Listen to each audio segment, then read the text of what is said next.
France Inter. Il est 5h13, les chroniques littorales font de la pédagogie à destination des enfants ce matin. Bonjour José-Manuel Lamarque. Bonjour Mathilde Munoz. Direction l'océan Indien.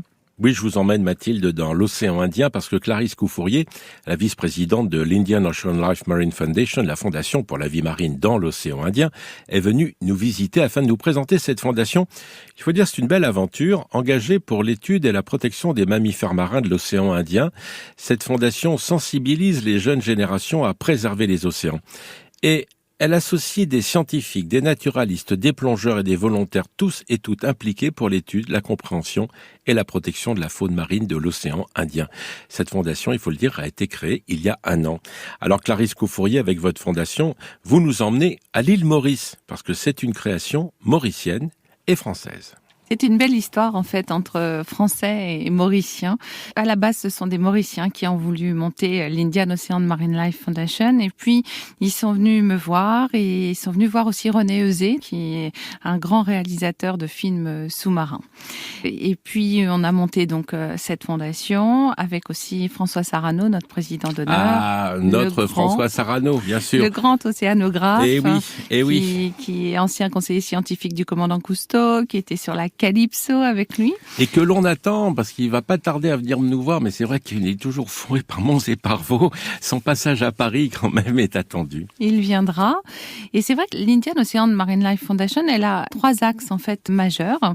Le premier, c'est la recherche scientifique du vivant dans l'océan Indien. Et justement, avec François Sarano, donc notre président d'honneur, nous continuons les recherches qu'il a commencées il y a déjà 12 ans avec René Euzet dans l'océan Indien, à l'île Maurice précisément, où ils ont découvert une famille de cachalots.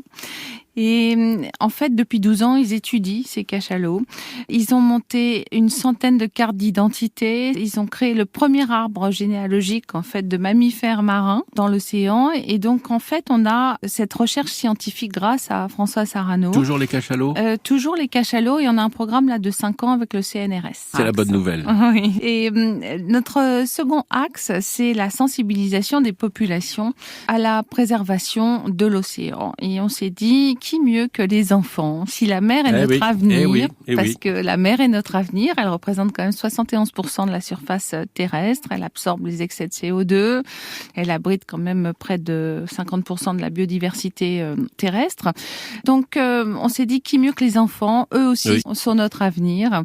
Et c'est en allant voir en fait une grande multinationale qui a 700 000 salariés dans le monde, et dont 4 000 à l'île Maurice. Nous avons travaillé sur un programme pour aller sensibiliser les enfants dans les écoles, entre 6 et 10 ans. Tout ça, les enfants, ça commence à l'île Maurice. Oui, alors les enfants, ça commence à l'île Maurice, mais nous avons aussi René Euzet, notre président, qui a son association Un Océan de Vie et qui le fait aussi en France. Et on a un peu copié ce qu'il fait, en fait, pour le faire à l'île Maurice. Et donc 20 000 enfants vont être sensibilisés en 2 ans avec évidemment les équipes pédagogiques et ces bénévoles de la multinationale qui se sont pris de passion et qui vont expliquer l'océan aux enfants.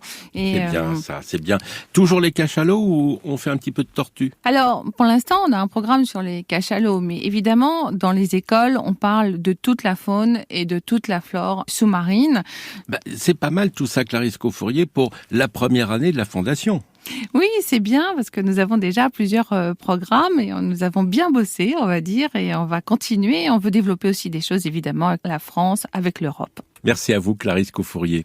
Un site internet tout attaché, c'est très long, Indian Ocean Marine Life Foundation.org. Sinon, rendez-vous sur le site internet des Chroniques Littorales sur France Inter, ça sera plus facile. À demain, Mathilde Munoz.